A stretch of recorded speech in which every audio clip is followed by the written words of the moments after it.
Mga kababayan, aking taus-pusong pasasalamat sa lahat ng mga Pilipino na sumusuporta at nagmamahal kay dating Pangulong Rodrigo Duterte.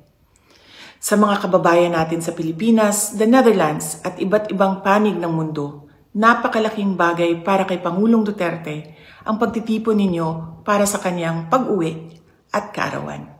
Maraming salamat at napapagaan nito ang mga hamon na hinaharap niya ngayon.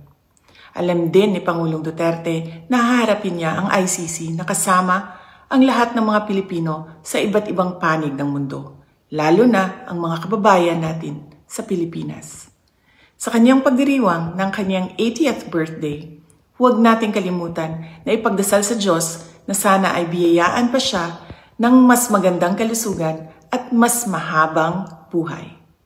Hilingin din natin sa Diyos na sana ay makauwi na agad si Pangulong Duterte sa Pilipinas. Ang ating mga pagtitipon ay nagpapatunay ng lakas, tapang at paninindigan ng mga Pilipino.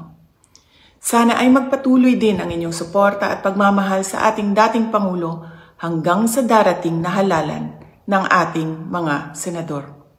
Sa inyong kaisog suporta o pag-ampo, kami nagasandig o naghinaot na atong makabot ang hustisya alang kang Rodrigo Duterte sa mga Pilipino ug sa atong nasod Pilipinas. Syukran.